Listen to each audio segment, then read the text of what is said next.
And one college honoring White Privilege Month. But what does that actually mean?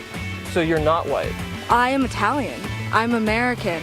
So isn't it more determinative to have American privilege than have white privilege? Waters World begins right now. Welcome to Waters World from D.C. I'm Jesse Waters. Fake news media thought they had President Trump on the ropes in January. The administration was in chaos, leaks everywhere, and a so-called Russian scandal was brewing until the commander-in-chief called a press conference, stuffed the media in a locker, then flew down to Florida to spike the football, and then doubled down at CPAC. We are fighting the fake news. It's fake, phony, fake. A few days ago, I called the fake news the enemy of the people, and they are. They have no sources. They just make them up when there are none. The dishonest media did not explain that I called the fake news the enemy of the people, the fake news. They dropped off the word fake. And all of a sudden, the story became the media is the enemy. They take the word fake out. So I'm not against the media. I'm not against the press. I don't mind bad stories if I deserve them. But I am only against the fake news media or press. They shouldn't be allowed to use sources unless they use somebody's name. Let their name be put out there. A source says that Donald Trump is a horrible, horrible human being. Let him say it to my face. I love the First Amendment. Nobody loves it better than me. But the First Amendment gives all of us, it gives it to me, it gives it to you, it gives it to all Americans, the right to speak our minds freely. It gives you the right and me the right to criticize fake news. So this is throwing the press into a complete tailspin. Here's Mika Brzezinski of NBC News. He's trying to undermine the media, trying to make up his own facts, and it could be that while unemployment and the economy worsens, he could have undermined the messaging so much that he can actually control exactly what people think, and that is our job. Did you hear that? Mika just revealed how the press views the public. People incapable of forming their own opinions. Instead of the Fox News motto, "We report, you decide," the fake news media motto is, "We control what you think." That's because the media does not trust average Americans. If they did, they wouldn't have to lie. But once again, the media realized that fake news could not stop Donald Trump, so they kicked it up a notch. Fake quotes. Here is Urban Radio White House correspondent April Ryan. Did he also visit slavery? And the reason why I'm asking this is because when he was candidate Trump, he said things like, we made this country, meaning white America, not necessarily black. Did he gain? Well, I don't know why you would say that. What do you mean? No. He said that. I heard him say that. Don't you think if Donald Trump actually said white America built this country, we all would have heard that before? That's because he didn't. Here's what he actually said. We're people that have built this country and made this country great. And we're all together. And we want to get along with everybody. So here you have the media straight up concocting fake racist Trump quotes. But it gets worse. Pundits, incapable of grasping Donald Trump's mass appeal, resort to lazy smears because it's the last card they have left to play. When he said today, America first, it was not just the racial, the Hitlerian background to it, but it was the message. When he says that the media is the, quote, enemy of the people, where he sounds more like Mussolini or Lenin, which obviously causes concern. That phrase right there makes him sound more like a dictator in training. NBC News hitting the trifecta. Congratulations, guys. Hitler, Mussolini, Lenin. Pathetic. Trump's been in office a month. These dictators killed millions of people. The only thing Trump has killed are regulations. But death is front and center on the minds of many journalists, predicting President Trump will incite violence and even homicide. I'm worried because somebody who's deranged is going to hear this kind of language and take action against a journalist, either at a rally or in some more private setting. Somebody's going to get hurt. It's just a question of time, because just like in every other dynamic in life, if you take somebody who's got a legitimate reason to be upset in the first place and you pump them up and it starts to become a call to action, somebody's going to get hurt. Now, the last time I checked, it was the Democrats causing violence after the election, Democrats rioting in Berkeley, and Black Lives Matter-inspired maniacs shooting police officers in Dallas. So now we've reached the boy who cried wolf stage. The left-wing media cannot maintain this hysterical pace for 4 years. They're destroying whatever little credibility they had left when Trump undertakes action that deserves legitimate criticism. Nobody is going to listen to them anymore. That's what's actually dangerous, not Trump's quips on the stump. Here's how White House Chief Strategist Steve Bannon assessed the situation. Just like they were dead wrong on the chaos of the campaign, and just like they were dead wrong in the chaos of the transition, they are absolutely dead wrong about what's going on today. They're corporatist, globalist media that are adamantly opposed to an economic nationalist agenda like Donald Trump has. And as economic conditions get better, as more jobs get better, they're going to continue to fight. So, media warfare, where is this all headed? Here to discuss with me is Fox News contributor Richard Fowler and TheHill.com media reporter Joe Concha. So, Richard, you have White House correspondents making up fake Donald Trump quotes. You have to understand why the president's kind of angry with these people. Well, here's the thing. I can't speak to where April Ryan got that quote from, but Well, she got it from nowhere because it wasn't true. Well, fair, but let's talk about this for just a minute, right? So for the past 2 years, right, Donald Trump has run for president, and Donald Trump has said falsehoods. His White House has made things up like the Bowling Green massacre or the terrorist attack in Sweden, and everything the president said. Well, wait a minute. Not a Wait. Let me make attack. He's saying things are crazy in Sweden. Well, even you would have to admit that. Even though the crime rate is lower, even though the crime rate is lower in Sweden now than it was before. No, but the immigration crime rate's through the roof. Let me make my point here, right? The point I'm trying to make is this. He says these things. Everything the president says, we can all agree, is newsworthy, which is why the press follow him around, because everything he says makes news. So when the president puts out falsehoods, or his camp puts out falsehoods, like the Bowling Green massacre, that is false. And the synonym for false is fake. So that means this White House traffics in fake news. You can't criticize fake news if you traffic in it and you benefit from it. So, Joe, what Richard seems to be saying to me is that because President Trump will sometimes exaggerate, that gives the mainstream media the right to create fake news and exaggerate as well. Is that how you think of this? I don't see it that way, Joe. Well, let me address Richard first. Richard, why won't you denounce what April Ryan said? You said you can't speak to it, but why doesn't she get criticized by anybody in the media besides what we're doing right now on the show?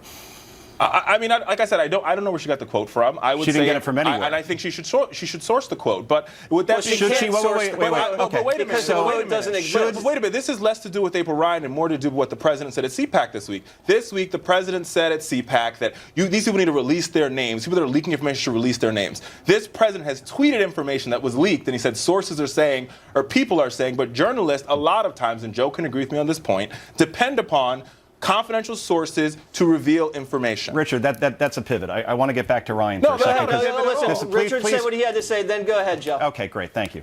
So, in these cases, here's the problem.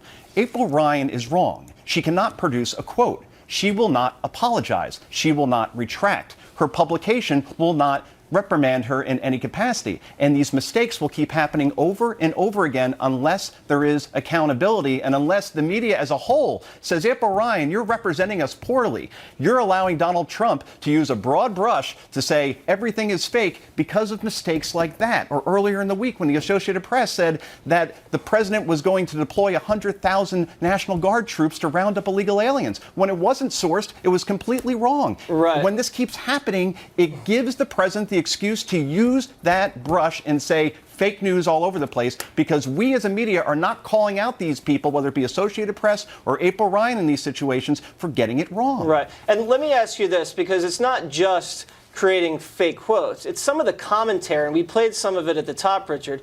When you have actual journalists on major networks saying that Trump is like Hitler or Mussolini or like Lenin, Do you think that's responsible journalism? Well, here's the thing. The two clips that we saw, that I'm not saying journalists do or don't say this, but was we it saw, responsible wait a minute, let me make my point. Joe Scarborough is not a journalist. He is a Republican operative that has turned into a television host, and he can say whatever he wants to say. He's an operative. Okay, so you would approve of I don't agree a with Fox that. News commentator I don't agree with calling that. President Obama Hitler? Here's you the would problem. think that's okay? It was done before. It was done. Is When? it right?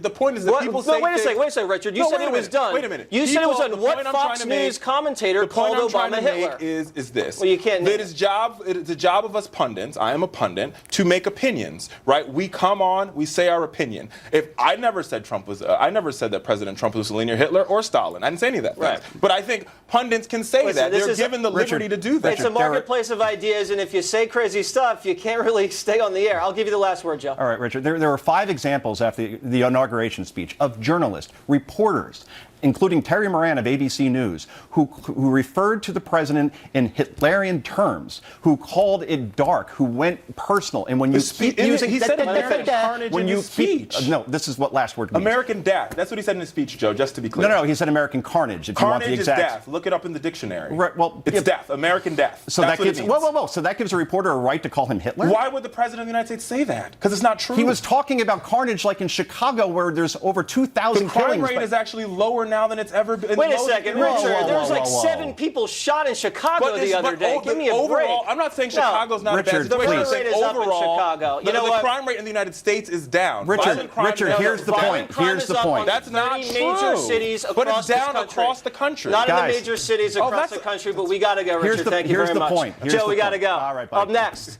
I talked with some illegal aliens in New York City. Did you come here legally or illegally? Illegal. Illegal? Yeah. Was it difficult to cross the border? No. Plus, White Privilege Month at college. Waters World investigates. Announced new illegal immigration measures this week, and while many on the left are in an uproar over that, at least 2 dangerous illegal immigrant criminals have been allowed to walk free. In Denver, an illegal immigrant gang member was in jail. The feds tried to keep him there, but the sheriff's department let him go. And once he left, he allegedly killed a man. And just this week in New York City, another illegal immigrant gang member was allowed to walk out of prison after serving time and is now roaming the streets thanks to Bill de Blasio's sanctuary city policies.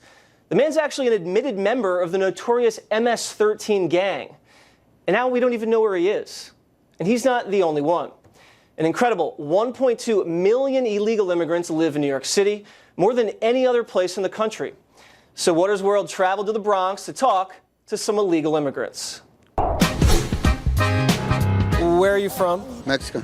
Mexico. Dominican Republic. De Santo Domingo, de Santiago. Oh, Chile. Dominican Republic. Oh, Dominican Republic. Did you come here legally or illegally? Illegal.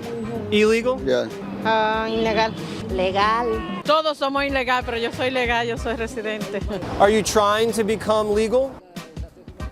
Did you cross the border? 40 years ago. 40 years ago? How much did it cost to pay the coyote? Hace 40 años, 600 pesos. That's pretty expensive. How long have you been in America? For now, 10 years. 29 years. Did you cross the border into what state? Arizona. Was it difficult to cross the border? No. Do you respect immigration law? Yes. Un poco. Nah. What do you think we should do about illegal immigration? Legalizarse. Round them up and ship them out. They're taking all our jobs, and it's not fair. What do you think America should do about illegal immigration? Bueno, yo creo que hay que darle la oportunidad a todos. Even if you break the law? Ah, no. If you are illegal and commit a crime, should you stay? No. They have to go back? Yeah, I think everybody's coming for work. If you come here illegally, then you have to go back. Get them out? Yeah, you have to go back. So do you think anybody should be able to come to this country? I mean, as long as their paperwork is good. Even if you're an illegal immigrant, America should help you out? Yes, because we all humans. Somebody working in the restaurant, the kitchen. Very good people working. Do you like Trump? Yes or no? No. You scared of Trump? No. Sometimes it's crazy, sometimes it's good. Are you afraid of Trump? No. Are you afraid of Trump? Sí. Why? Lo que ha prometido que está haciendo deportaciones, cosas así. I think that Trump is more of a celebrity and he is not politically fit. Are people around here nervous about Trump's people kicking down doors and rounding people up? Yes. Donald Trump kind of jumped the ship. There are some criminals, but not everybody's an illegal alien. Some people who's working all their life just to come to New York so they can have a better life.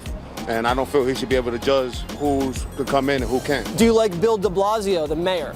Yeah, that is good. It's good guy. No. Oh, de Blasio is very good. De Blasio bueno? Sí, muy bueno. Do you know who I am? No. I'm Waters, Mi Mundo. Oh. Still to come. Tucker Carlson's here, fresh off battling these basket cases all week. We ask him how he deals with these people. And up next, President Trump rocks CPAC.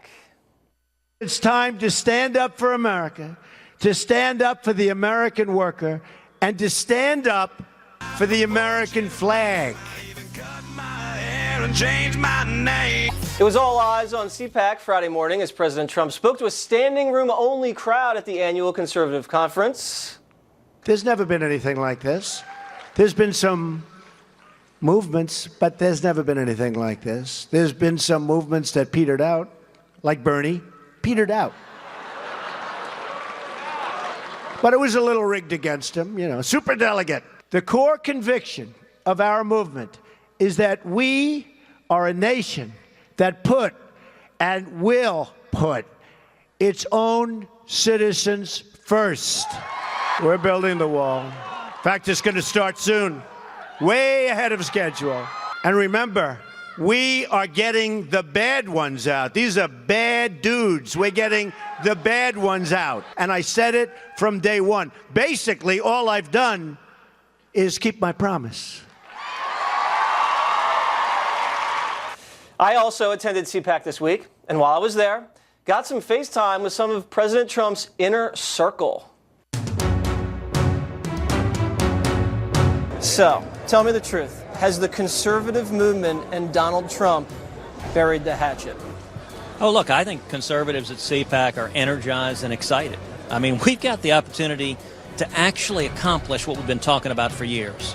We've been given something really historic. Republican control of the White House, of every federal agency, both houses of Congress. Now we got to deliver. When are we going to see some action? Well, look, I think we've seen action in the first month. I will commend the president for this first month. I think the cabinet nominations are very, very strong. It's an all-star cabinet. Judge Gorsuch for the Supreme Court is a strong, principled constitutionalist, exactly what President Trump promised the American people. And then I think the executive actions we've seen from the president have been bold and decisive. The Democrats and media kind of scrambling for answers these days. Yeah. Do you have any advice for them? My advice to Democrats is set aside your anger and rage and ask yourself, what is it about your policies? What is it about the disaster that is Obamacare? What is it about crushing taxes and regulations that caused Democrats to lose voters who had voted Democrats for generations? Kellyanne, the president's fake news attacks have been driving the press crazy. What do you think's going on right now with these guys in the media? Well, the election of Donald Trump is something they neither anticipated, expected, nor wanted. And so there's been a real adjustment period. I think there's been the anger and grief and denial stages, and we're trying to get into the acceptance stages. Do you think you'll ever get into the acceptance stage with the press? Well, with some members of the press. I mean, I don't think it's a blanket statement, but he does see, the president sees false news reports daily, and he calls them out, saying, well, that's inaccurate or that's incomplete. We are fighting the fake news. It's fake, phony, fake. It's the incomplete coverage. It's all these great stories of his first month of action and impact that aren't being told. Part of it, too, is that this president is using Twitter and social media platforms at a clip, and so he's cutting out the middleman. That's right, and the president's going to be telling some stories on Tuesday at the State of the Union. These addresses to the joint sessions are usually so boring. Can you please promise that the Trump address will not be boring? Well, of course the Trump address won't be boring because Donald Trump's not boring. Do you believe some of these fake news stories are designed because personally these members of the media dislike this president so much? I think in some cases that's the case. Really? In some cases, I think they're just looking for clicks and they figure out how to make it as the most sensational they can. So you think it's about money? I think there's a combination of motives. We saw a story in the Washington Post a couple weeks ago that literally made up a scenario. And they wrote at the end of it, update. The White House denies it. And the story that came out in the Washington Post said that, Steve Bannon had been over at the Department of Homeland Security. It was demonstrably false. And we could prove it. And instead of retracting it and issuing an apology, they put an update. The White House denies this. We didn't deny it. It was false. That just shows you that they have no interest in actually getting out the truth. All right, just don't smash anybody with the podium. What's that dork? I won't. The Super Soaker might come out, though. Still to come. White Privilege Month at Pennsylvania College. Water's World was there to find out what that meant. Plus... Wait 1 second, Mr. Carlson. Wait 1 second, okay? And there's a high-pitched laugh. I appreciate the high-pitched laugh. Anyway. I appreciate your failing to give me an answer. What's the answer? Right. We'll see what Tucker Carlson really thought of that interview and much more when we come right back. Live from America's News headquarters, good evening, everyone. I'm Julie Banderas. Iraqi forces now running into strong resistance in the battle for the country's second largest city. A special forces commander saying ISIS fighters are firmly entrenched in Mosul's western neighborhoods and are resorting to snipers, car bombs, and armed drones. The drones, by the way, have caused few deaths, but dozens of light injuries, causing the Iraqis to slow their advance. The battle for Mosul is now in its fourth month. Twin suicide attacks killing at least 32 people in Central Asia, or in Syria, rather. The blasts targeting government security offices. An al-Qaeda-linked group claiming responsibility for the bloodshed. The attacks coming as delegations from both sides arrive in Geneva for UN-sponsored peace talks. A top Syrian envoy calling on all parties to condemn the attacks. I'm Julie Banderas. Now back to Water's World. You're watching Fox.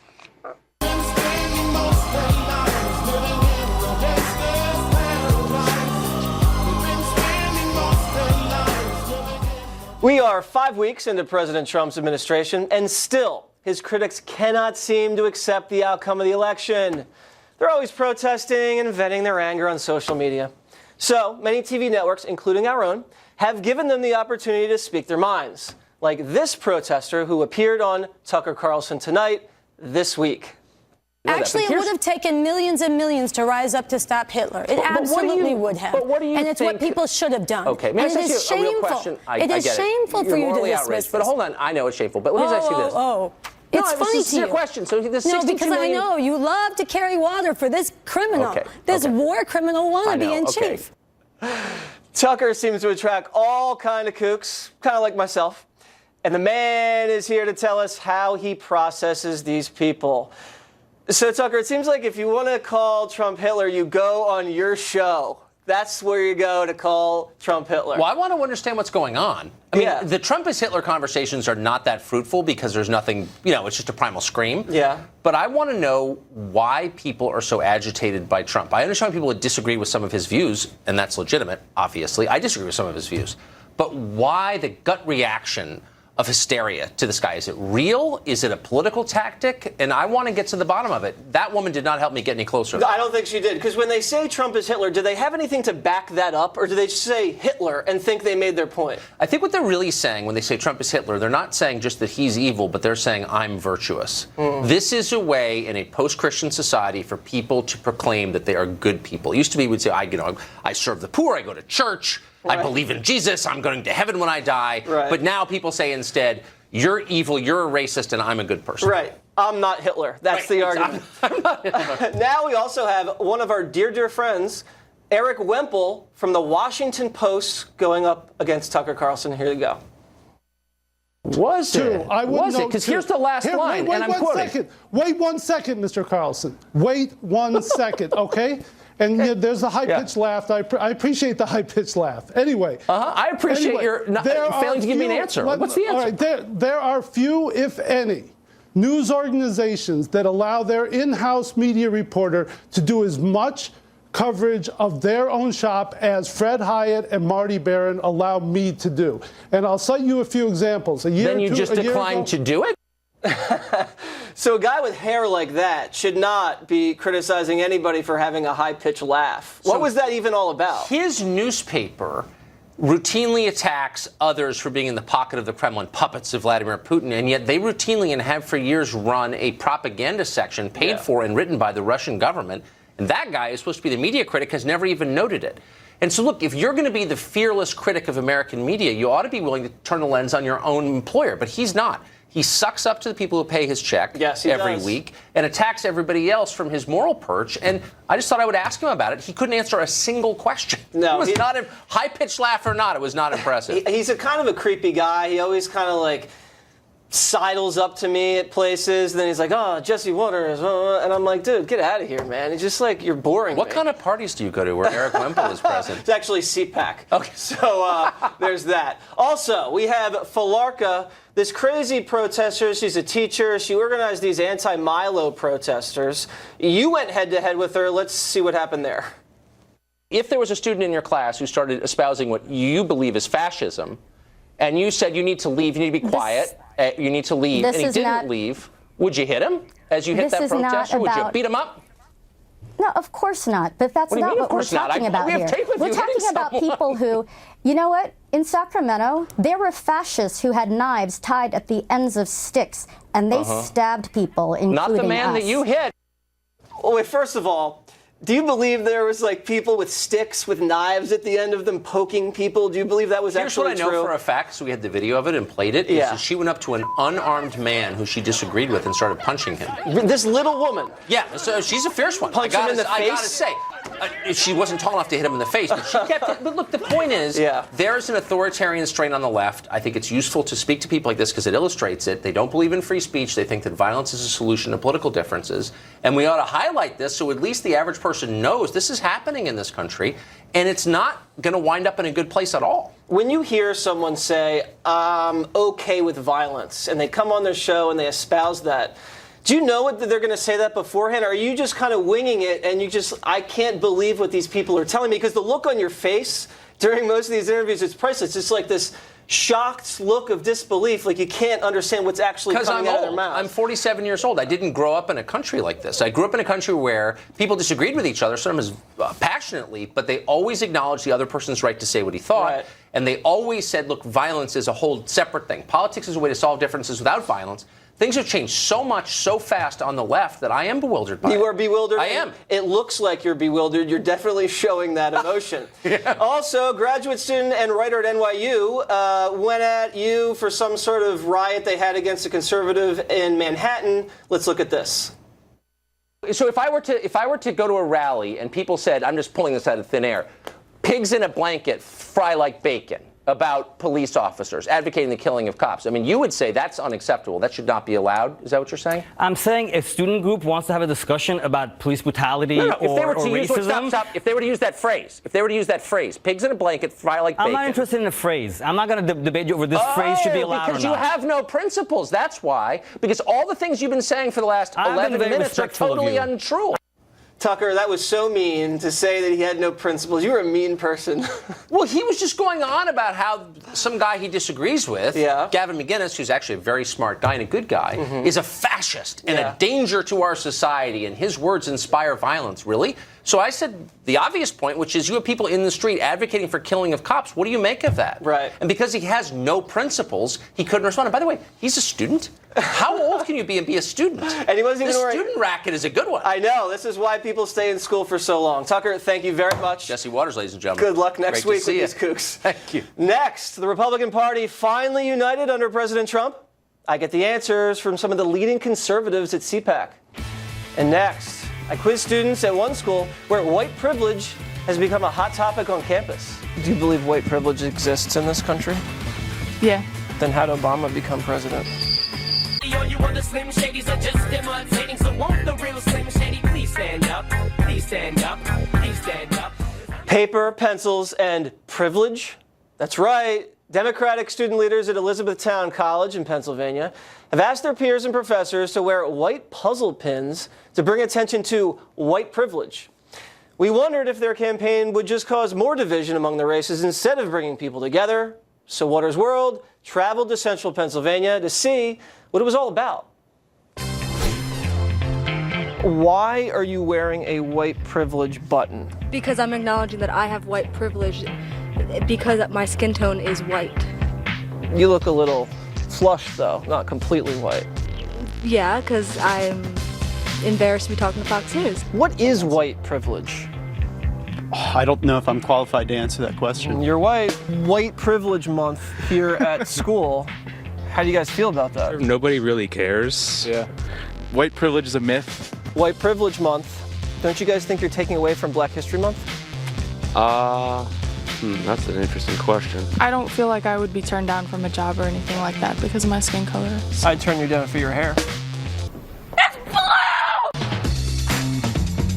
How does it feel to have white privilege? Well, I think being white, I don't necessarily feel it. I think it's something that other people are noticing. And Wait, you don't know that you're white?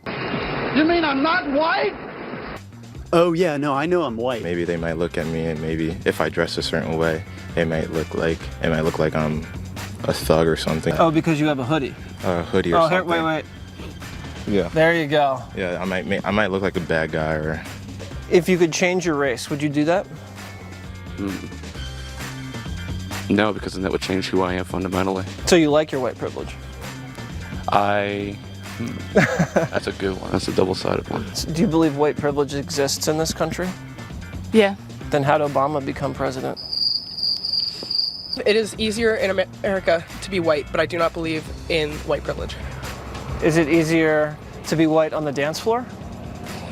I mean, I can't dance to save my life. I trip over patterns in the carpet. Sweet, fancy Moses. Do you feel guilty about your white privilege?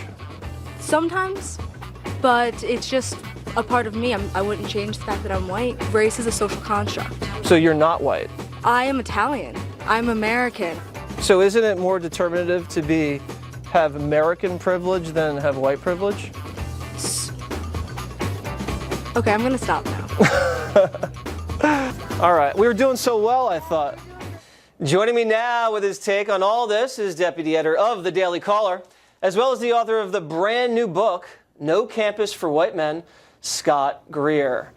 So I talked to all these college students, and I still don't even understand what white privilege is. Can you please explain it to me? Well, white privilege is a term that they use for all Caucasians living in America and other Western countries have these inherent social privileges, such as they can walk into a mall and security won't be eyeing them, that they... Wait, why won't security eye me when I walk into a mall? Because according to the theory, is that mall security only targets minorities. They give more attention, and apparently that hurts their lives. Okay. So they say that whites benefit this. They call it an invisible knapsack that we all carry around, and we get all this privilege. It's these social privileges. You really can't legislate it about policy, and I don't know how wearing puzzle pins is going to change anything about it. I mean, it's just making you look silly. Yeah, I don't know. And when you put the puzzle pieces all together, I don't know what that's supposed to It's too much white privilege for anyone to handle. No, so assuming that there is a little white privilege, let's just take that for granted. What am I supposed to feel? Guilty about that? Yeah, I think I'm supposed to feel guilty. That's what they want you to feel guilty. I mean, the whole purpose at Elizabethtown is like we're putting these puzzle pins on just to show our shame for having white privilege, even though it's something that you didn't even have any course over. We didn't determine our color of skin at birth. We didn't check it off. It's like, yeah, I want to be white to have all this privilege. I didn't pay for white privilege. It's something that you have no control over, yet people are supposed to be feeling guilty about it. So, if you feel guilty about your white privilege, what are you supposed to do about it? What can I do? Well, as the example is just feel bad about it. I outlined in my book. So it's just about feeling bad. Yeah, I outlined in my book, No Campus for White Men, all the examples of like how it's just about making white people kind of feel bad for all these privileges. And now we even have Hillary Clinton last year in her campaign campaigning on I do have white privilege, which is, well, what are we supposed to do about that? You know, I think white privilege does exist, but there's no white privilege on the basketball court because when I play, I can't jump. All I can do is shoot. I mean, I'm a mess out there. So I don't think it's an across-the-board thing. No, it's not. I mean, everybody in life has certain difficulties that they have to overcome. Especially men. And some people have benefits or advantages that other people don't have. Right. And just reducing it to a racial thing just creates more division and doesn't ease race relations. It just makes them worse. So I think it's almost keeping things around that we shouldn't have. That's true. Well, I mean, there's handsome privilege, there's tall privileged. I think everyone's privileged in one way or the other. But I don't feel that guilty about it, I have to say. Thank you very much, Scott. I really appreciate it. Up next, big uproar earlier this week after Milo Yiannopoulos was booted from CPAC. What was his reaction? CPAC gave Milo the boot. Good idea or bad idea? Oh, I think it was definitely a good idea. Sweet Lord Almighty. I mean, come on! What? President Donald Trump's absence at last year's CPAC raised questions about conservative unity and what that would mean at this year's convention. Well, this year he headlined it. But the bigger headline from CPAC earlier in the week had become the last-minute cancellation of firebrand Milo Yiannopoulos after videos surfaced showing Milo appearing to defend pedophilia. He's since apologized for that, but it wasn't enough. But I was there with reaction to Milo and everything else. What's the vibe right now here at CPAC? Lots of young people. It's exciting. People are happy that there's winning going on. So much winning. They're not sick of it yet. This is like the Super Bowl for conservatives. If it's the Super Bowl, hopefully Janet Jackson doesn't reveal anything here. It's Janet, Miss Jackson if you're nasty. Are conservatives united right now, do you think? I think the more crazy the left gets, it's hard not to be united. No. If you think back to a year ago at this very conference, Donald Trump didn't show up because he was afraid of the response of the conservative movement. This year, now apparently he's their hero. Fake news dominating. Do you feel sorry for the press at all? No. They're whining They did it a to lot. themselves. They did it to Except Fox News. Trump has a very loose relationship with the truth a lot of the time. And so the media it's incumbent on us, I think, to hold him accountable and tell the truth. But I think so many folks in the mainstream press in particular are so reflexively hostile to him. They are willing to believe the worst things about him and rush that to the air, rush it to print without checking twice and three times. And in fact, putting out fake news, which sets up Trump for the volleyball spike right in their faces.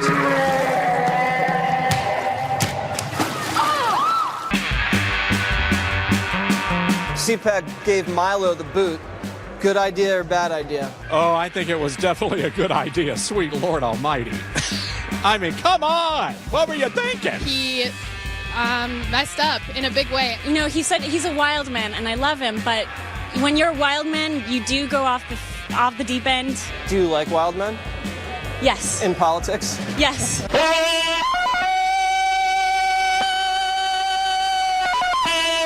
Why do you think CPAC booked Milo to begin with? I think it's because we can work together on the free speech issue. I think that's something that's a hot button issue within the conservative movement right now.